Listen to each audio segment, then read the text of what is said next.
அவர்கள் தான். அவர்களின் நினைவலைகளை சற்று உங்கள் முன்பு பகிர விளைகின்றேன். ராமநாதபுரம் மன்னன் செல்லமுத்து சேதுபதி அவர்களுக்கும் சக்கத்தை என்னும் ஊரை சேர்ந்த முத்தாத்தாள் நாச்சியாருக்கும் வேல் நாச்சியார் பிறந்தார்.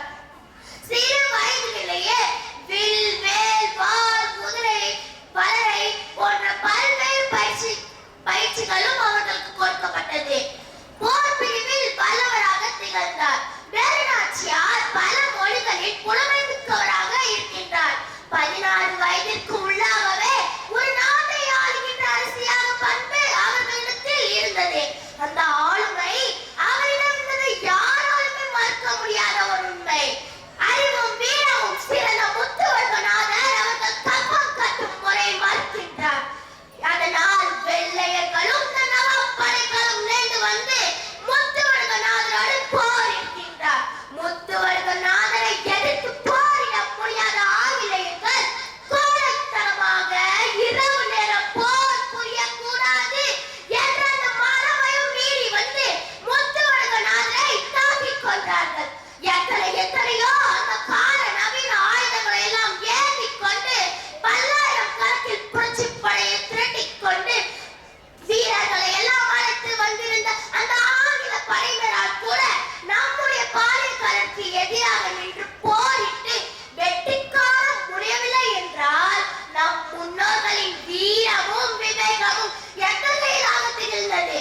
அரசர் இறந்து விட்டார், வீரமரணம் அடைந்தான். அதன் பிறகு ஒரு 8 ஆண்டு காலம் தவம் வாழ்ந்து 8 ஆண்டு காலம் தலைமறைவாக இருந்து சிவகங்கை சீமை மீண்டும் கைப்பற்றிக் கொண்டார். யாருடைய கண்ணுக்கும் புலப்படாமல் ஒரு அரசி வாழ்வது சாதாரணமா? அதோடு அந்த நேரத்திலே வெள்ளையர்களை போதாது குறைக்கு நவாபிற்கு கையில் சிக்கிக் கொண்டிருக்கின்ற சிவகங்கை சீமை அவர்கள் எல்லாரும் வேலு நாச்சியார் எங்கே தேடிக் கொண்டிருக்கின்றார்கள். வேலையில அவர்களின் விழிகளில் எல்லாம் விரல் விட்டு ஆட்டிவிட்டு தனியாக தலைமறைவாக தனது மகளோடு இருந்ததோடு பல்வேறு அரசர்களின் ஆதரவுகளை பெற்று போருக்கு பயிற்சி மேற்கொண்டு பல்லாயிரம் கணக்கான வீரர்கள், குறிப்பாக பெண்கள் அதிகமாக இருந்து புரட்சி படை திரட்டி போரிட்டு வென்று விடுகின்ற என்றால் அவருடைய யுத்தம் எத்தனை நாட்கள் இருந்திருக்க வேண்டும் என்று நாம் சற்று சிந்தித்து பார்க்க வேண்டும். அந்த 8 ஆண்டு காலத்திலே குரலக்குடி, திருப்புவனம், சிறுமலை, திண்டுக்கல், விருப்பாட்சி போன்ற பல்வேறு இடங்களில் தலைமறைவாக வாழ்ந்திருக்கின்றார் வேலு நாச்சியார்.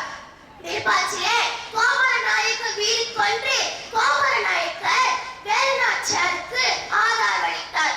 மங்கு மருது சகோதரர்களின் ஆலோசனையோடு ஆங்கிலேயர்களை எதிர்த்து போரிட்டு வெற்றி பெற்ற வீரமங்கை வேலு நாச்சியாரை பற்றி கூற 2 நிமிடம் போதால் பேச வாய்ப்பளித்தமைக்கு நன்றி கூறிய முறை முடித்துக் கொள்கிறேன். நன்றி.